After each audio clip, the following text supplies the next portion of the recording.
Wis yo. Nggo sik yo. Ayo poyo Indra. Nganti tak net-net kene. Ha iya yo ayo wis bariki terus kari perang dela. Arsa madangi jagat. Iya.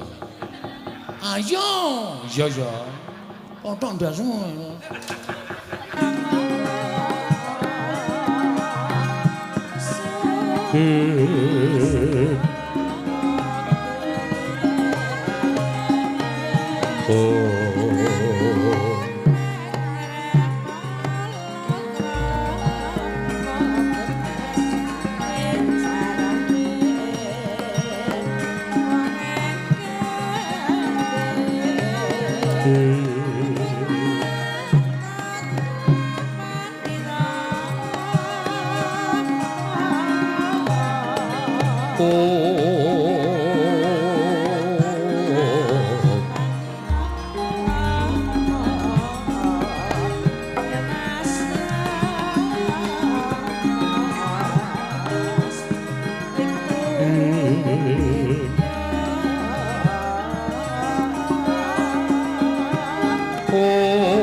Semarikoten prayitna semuriris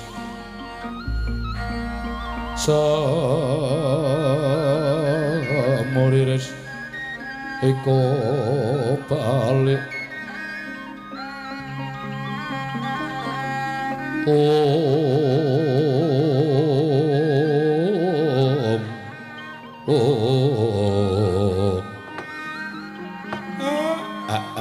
blekekekugek sadulita mel enten apa penemban sesembahan kula penemban Madu Bronto ingkang sekawit para cantrik manguyu jejanggan kathah ingkang samya mangarsama lah kok mboten kados dinten sak mangke penemban lenggah piyambak wonten ing pecerabakan mongko mboten sinanding para cantrik pangara manguyu jejanggan ingkang samya suwita dhateng ndika penemban Kiai Semar, kula wonten dawuh.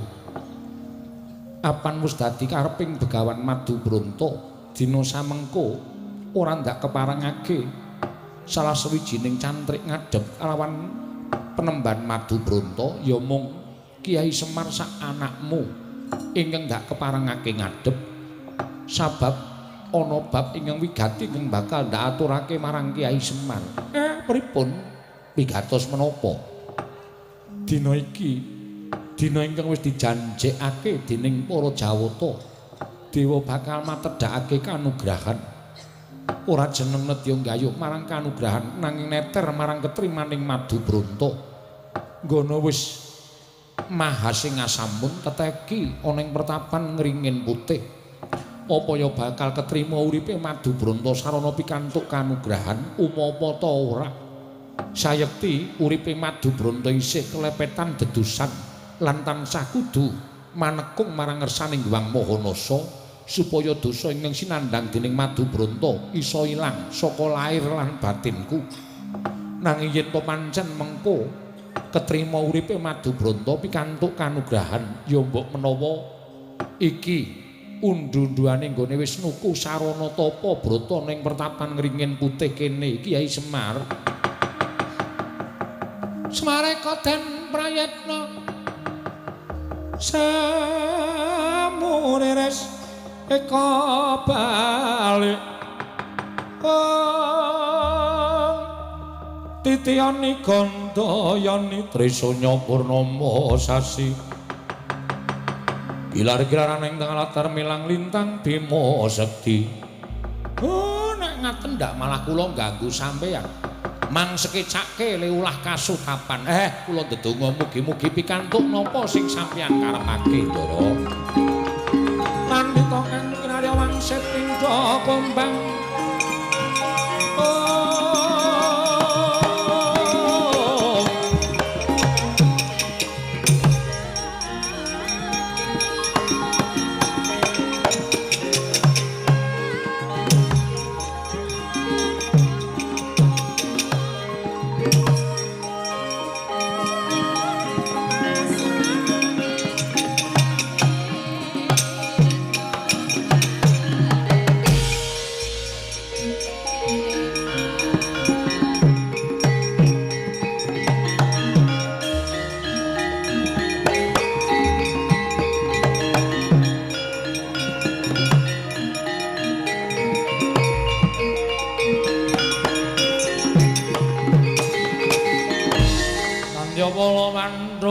kumulung mangung siring soto Kurawa Kambang Kesra katite merut layut sagung praratu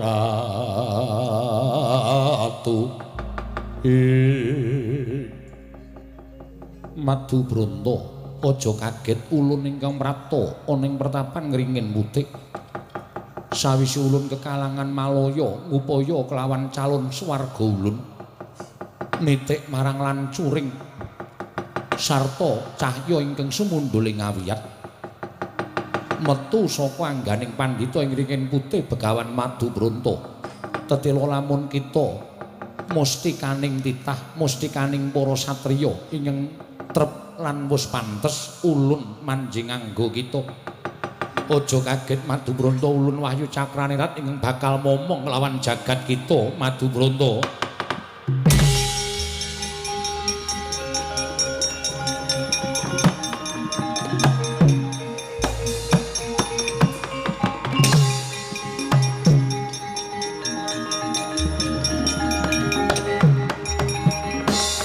ngobah datan musik sang Begawan Madu Bronto nadyaning cipta ngawuningani rawuh Wahyu Cakranirat niku manjing angganing sang Madu Bronto ing cipta gembira parandening mangke ameper mubal babal kabagyaning batos tetep kendel datan mubah datan musik kasaru praptaning satra ing parang Garuda adalah jagat Dewa Bathara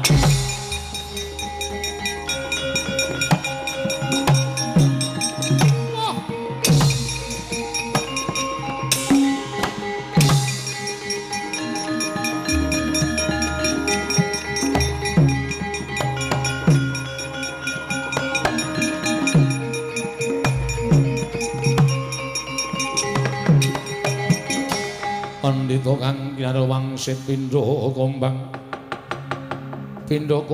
ngajaping tawang susuh angin ngendi nggone nuwun sewu menika ditepungake wae aku putra ing Dwarawati Raden Samba ya Raden Kusuma Kilatmaka sampeyan sapa penembat pandhita ing ringin putih nami kula pun Begawan Madu Bronto inggih kasinggihan mekaten melajar wonten menapa Raden kraya-raya upaya wujuding wahyu ning wahyu encat sawangganing Raden Samba ingkang satemene sekawit wis mapan ana ing anggaku nanging wahyu encat ndak sawang wahyu melayu ilange ana ing pertapan ngringin putih ayo aja mbok singitake aja mbok delikke netepi marang darmaning pandhita kaya aja malak satemah kepengin muluk sabab nyumurupi barang ingkang melok balekno marang Samba mboten niat kula nyingitaken Wahyu Cakraningrat namung mugi andadosna ing kawuningan Raden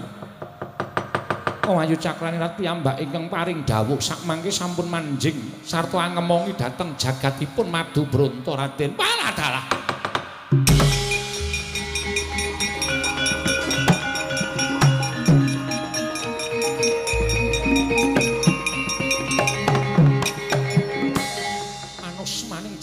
sertaning banul iblis lanat. Ing atase kowe pandhita ing mestine kudu wis meper marang pepinginan nanging temune isih ngangah-angah kepengin ngakai jagat. Kurange apa? Wis wijining brahmana. Ing mestine kudu tansah nggayuh marang katentreman aja milik marang apa wae. Ning temune kowe isih milik marang kanugrahan. Ayo tok balekke apa ora? Ora tok balekke apa kelakon kowe nampa pengamuk ing Raden Samba. Ya Raden Kusuma Kilat Maka Madubranta.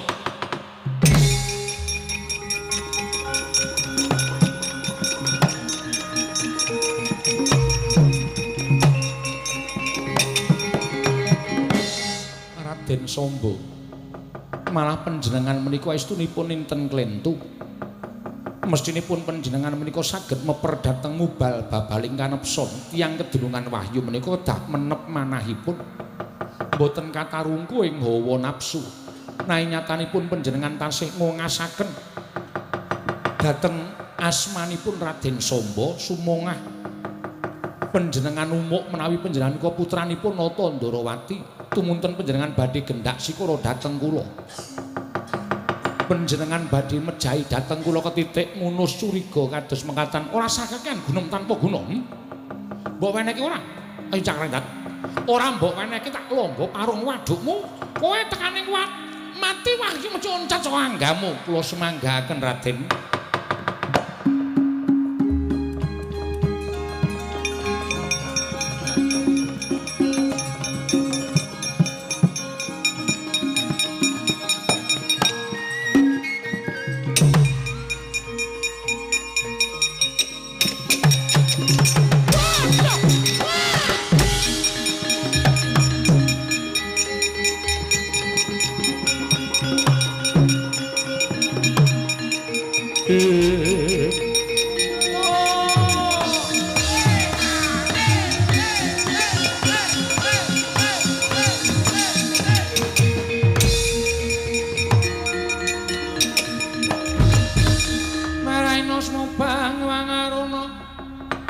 Kadinetraning nganggo rapo sabdaning kukiloring kanigara saketer kene donganing kunglir wuwu sing pene panca ing ana pendhita sapa nami kula Madubranta panjenengan sinten aku putra Ngastina Raden Lesmana ngoyak playuning wayu cakraning ratilang tak kedhepake mapan ana ing pertapan ngendi iki ngringin putih ngringin putih kowe sing ndelikke wahyu mboten niat kula nyingitaken wahyu rasa kakehan gunung tanpa guna ora nuduhke kelakon gandang dening Lesmana aduh Raden sampun kados mekaten ora peduli reganing atiku.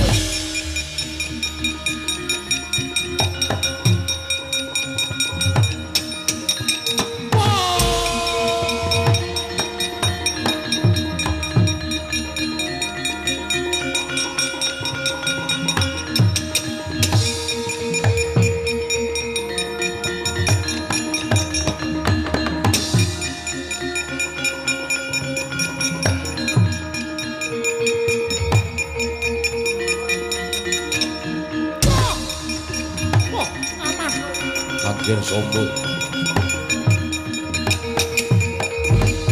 Yata laruta saking kutha Sangkara kula yen namotosa Sang Sri aduh Angger Samba inggih kula Paman panjenengan tidak dateng pundi nuwun sewu menapa Kanjeng Rama ngupadi dateng kula utusan ingkang Paman ingkang Burji ngupaya Angger Samba Angger Samba tindak dateng pundi? Kula napakaken Tapa Brata Paman. Lho, Tapa Brata inggih.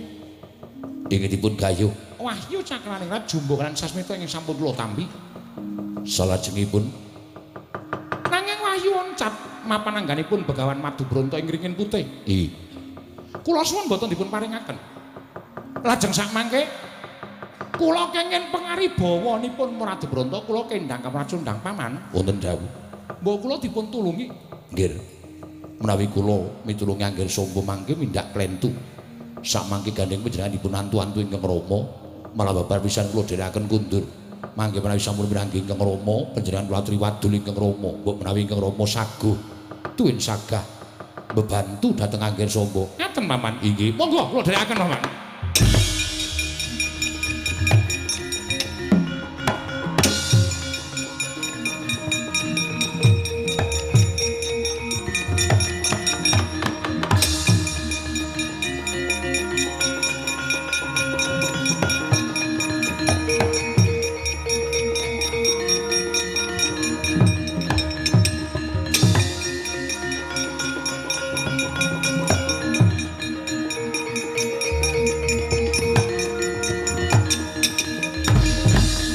Andya bala Pandhawa mbiyuk gumulung mangung siring sata Kurawa Tara nggih Arjuna wonten maring adhawu ya ora mokal jeneng wong kelangan anak nek rak ya ora terus kebangetan nggonmu ngrasakake rasa sedih ana ing atimu nggih monggo rak durung tak kandhani to panjenengan badhe paring dawuh menapa sing kelangan anakku ora mung Janaka nanging Kresna ya kelangan putra sinten lho Samba lunga wis ana 3 sasi iki Samba ninggal kasatriyan Paranggaruda mongko ora ana baban kemengko ngondheng ing Semindhe mula Dimas aja kebangetan ngono andang sedih aku percaya Abimanyu mesti timbul Samba ya mesti timbul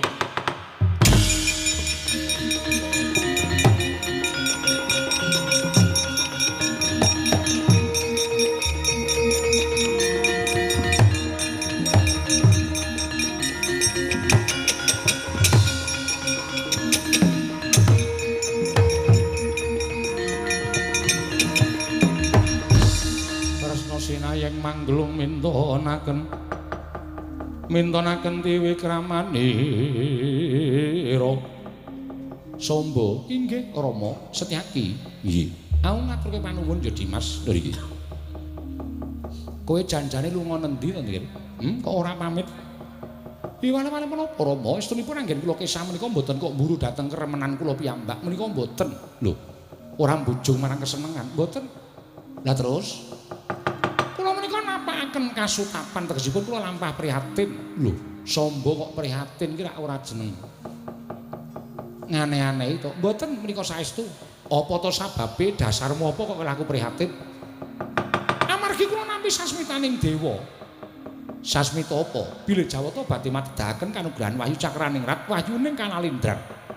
Kanthi kula sampun sinasmitan dening para Jawata tumuli kula nilar Paranggaruda napakaken tapa wonten ing wana Krendayana. Gayuh wahyu inggih entuk gawe ingkang sekawit pikantuk namung nuwun sewu wahyu oncat lah tegese kuwi durung pestine sira kedunungan wahyu mboten nanging wonten ingkang rebat lho wahyu kok direbut ki cara ngendi enten Rama kowe aja ngapusi wong tuwa lho mboten sing ngrebut sapa ingkang rebat Begawan Madubronto ing pertapan Ngringin Putih wahyu ki mapan ana ing angganing titah terus le ngrebut piye coba aku tak takon ora ketemu nalar to wahyu oncat piyambak lajeng melajar mapan angganipun Begawan Madubronto lah jenenge kuwi ora direbut ning pancen kowe ingkang kurang tuwajuh nggone Estupada dawuhing kanugrahan ya dawuhing wahyu mesti wae isih ana bab ingkang kurang sarta urung bisa mbok lakoni wekasan wahyu ora betah mapan ana angganing anakku Samba tumuli oncat terus tok oyak ora ngono to inggih terus mapan angganing Madubronto terus tok rebut ning kowe kalah ceritane ngono to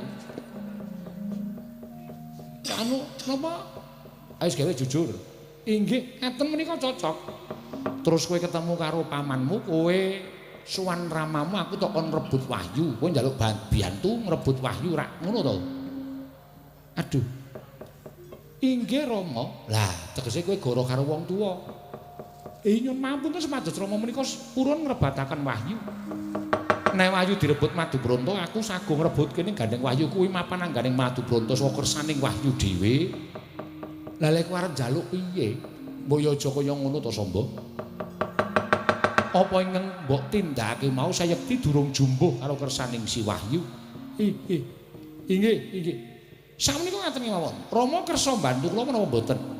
Lho lah kowe iki anak tok mestine tak bantu. Ning ya sak sak madya wae upama iso tak bantu nek ora iso kowe kudu nampa lho. Inggih. Lahir batin. Inggih. Nek pancen tenan kaya mengkono tak tilikane kaya ngopo Madu Bronto.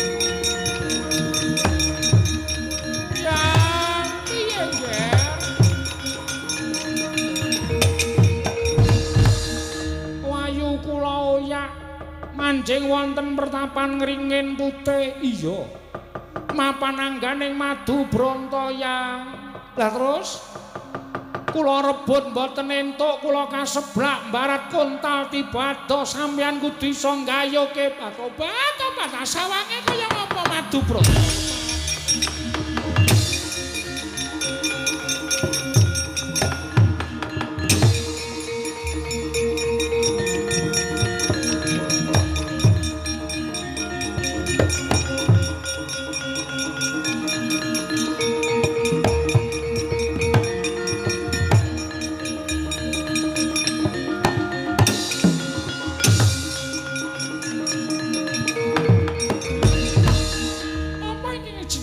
Bronto inggih kula pukulun Pandya Betari Durga obat ngedapi temen ngewek-ewake temen ing atase kowe pendhita mestine kudu iso mempermaramu bal-baling pepinginan apa wae pepinginanmu kudu mbok peper nanging tinemune kowe isih marai karo bocah cilik utuk Lesmana Mandra Kumara kelangan Wayu Cakranirat jare mbok rebut jare mapan ning anggamu ayo tak jaluk mboten badhe kula caosaken kados pun yakin kula badhe nyaosaken jernyatanipun pikajenganipun Wahyu piyambak ingkang momong dhateng jagat kula menawi kula nampik ateges kula menika badhe nampik kanugrahan badhe ageng sapu dendaning jawata ingkang kula tampi kakehan gunung tanpa guna keparat kowe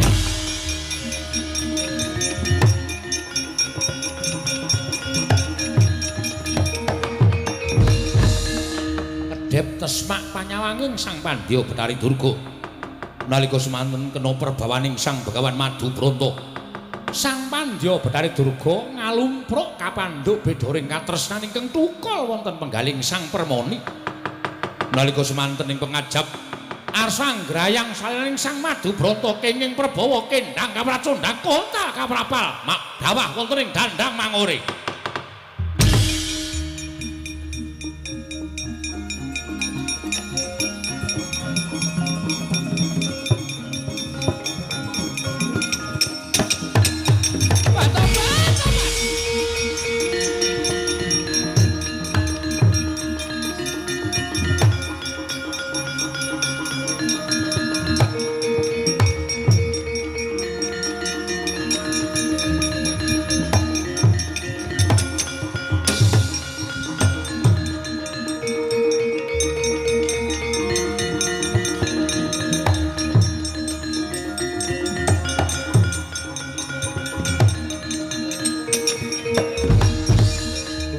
Kancing langit kelap-lapaton lir kincanging risang mawe gandrung apa iki ngaran Madu Bronto inggih sinuwun kula ingkang nami Madu Bronto panjenengan diwanokake wae aku wong tuane Samba Noteng Ndrawati Prabu Sri Bathara Kresna iki adhiku Werkudara apa dene Janaka aduh sinuwun menapa paduka badhe paring pidendhan dhateng jasad kula jernyatanipun kula mboten lepat namung kadereng pepinginanipun Raden Samba ingkang mboten mawi pamitang wekasan hamberung datanpa petung satemaking ing perbawanipun Madu Bronto kendhang kapracundhang tumuli wadul dhateng tiyang sepuhipun kula nyuwun pangapunten sinuwun ora apa-apa kowe ora luput Madu Bronto ora kleru wong nyatane Wahyu mapan ning angganing titah kuwi ora saka kareping si titah nanging pancen Wahyu mau ingkang nintingi marang pambeganing si titah pantes apa ora kenggonan wahyu trep apa ora yen to entuk kanugrahan. Inggih kula ingkang nyuwun pangapunten. Lah upama aku kuwi to suwuni presa sinuwun menapa pantes wahyu menika mapanangganipun ingkang abdi pantes banget dasare pendhita muda bagus citrane tur ya pinter olah kebatinan olah tapa brata olah prihatin laku jantrane ora naleni sirsa anggrang-anggring kautaman bisa mikul dhuwur mendem jero karo wong tuwa mangke rumiyin menapa panjenengan prisa tiyang sepuh kula lah iki apa wong tuamu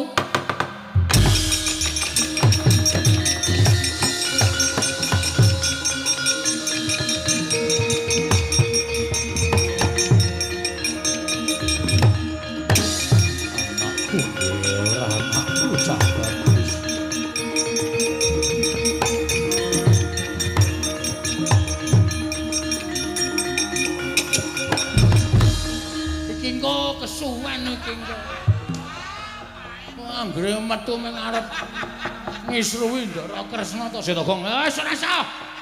Kene wae aku kepoyo tenan iki. Padune moh pentas merga slawu ora aku iku tenan lho iki wis pol-polan tenan aku ngampet iki. Ya iki ming kurang delo ora usah kuwatir. Aduh. Tanganmu ngene to. Lho ngono apa? Kok nadai wae. Anget lho antek dasmu iki ora. Enak bocah bagus. Abimanyu. Ora ngira babar pisan lamun sira ingkang bisa napakake kamulyaning Janaka. Wayu Cakraningrat ing tembe ingkang bakal pinardawa kamulyaning Turas Madukara lan wong atuamu Pandhawa. Rama namung pangestu paduka ingkang kula suwun. Werkudara. Nggih. Aku tak mripih anakku lanang mengko ndak malah ora prayoga kedadiane Dimas.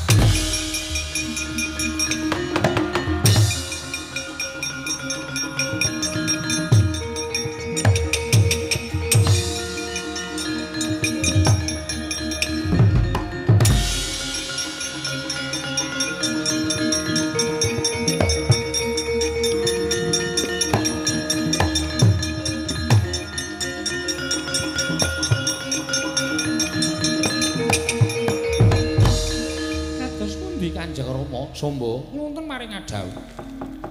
Kowe tak kandhani ya, Dir. Madu Bronto mau sapa? Bejo wae nalika semono kowe ngasta curiga, ngliga pusaka. Tok tamakke dadane Madu Bronto ora apa-apa. Lah upama babak gedene tekaning pati iki mau kriwikan dadi grojogan geguyon dadi tangisan. Leripun kados pundi Rama paring dawuh mekaten? Lah kaya Adimu Abimanyu kok. Lho, kadang kula Yai Abimanyu. Iya, tegese Cakraningrat ora keliya. Wahyu tumurun tinampa dening Abimanyu. Nadyan dikepiya wae kowe nyuwuna supaya entuk dayaning Cakraningrat, kowe tak jaluk ngalah. Mengko ndak wong tuamu salin perkara karo Janaka. Ngalah.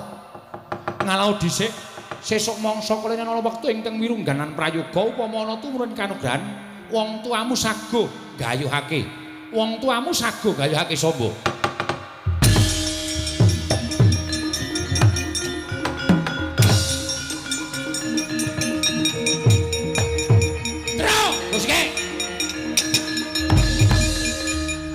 Kowe gati kok. Arep ngapa kowe? Arep ngapa kowe? Arep banyol. Kowe arep banyol. Tutuk ndasmu. Bagong sik mulak-malik. Mama tamu.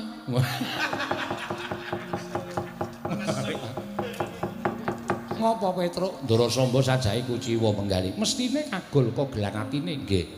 Lah nika tindak pundi? Kok mboten mlaku teng dalan arah Ndarawati. Sesuk ana lakoning dhewe Bak Samba bali ning Ndarawati. Oh. Napa? Yen ana lakon Samba anakku besok dadi ratu, ya kuwi Samba bakal bali ning negara Ndarawati. Oh. Wis yo, nggo sik yo. Ayo poyo Indra. Nganti tak net-net kene. Ha iya yo ayo wis bar iki terus kari perang dela. arsa madangi jagat iya. Ayo, iya ya. Kotok ndasmu. Kurang dene matamu. Wangune. Lenggatek iki dek kapan kowe iki Petruk Werkudara nggih.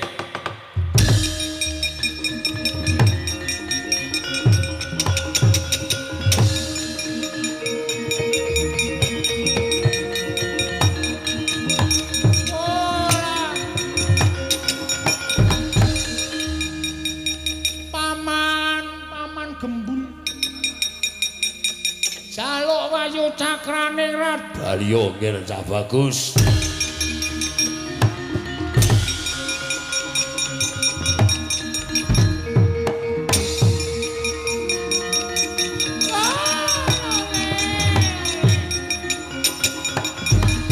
Patenono Werkudara aku patenono. Kundur nyang Sukalima.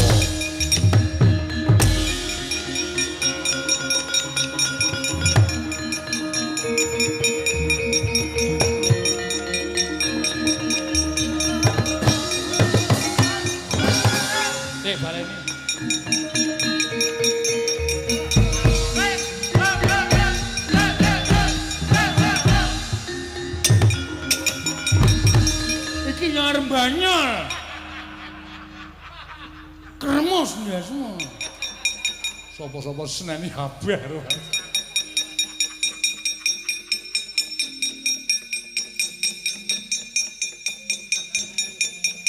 ngopo ora apa-apa ning arep melu nang kene kok totok ndasmu kuwi wani ya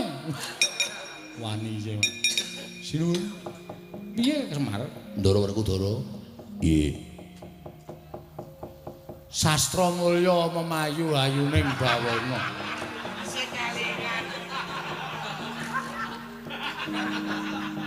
wis wingi isih diomongke wis to Semar kuwi senengane mbeda kok Purwa Madewasana pun paripurna mugi-mugi mriki pinayungan katentreman karaharjan kabagyan lan kawilujengan lan ampa barokah Hyang Maha Rasa kula nyuwun donga pangestunipun lancar anggenipun tansah nglampahi nglestarekaken seni budaya tinebena saking raos sakit lan raos sayah wontenipun namung semangat ingkang kula gadhahi sak kanca ya Semar Sura Sudira Jaya ingkang rat saha brasta kaping kula Darmastuti Rahayu Samya Makarya Rahayu Samya Pinanggih Ndara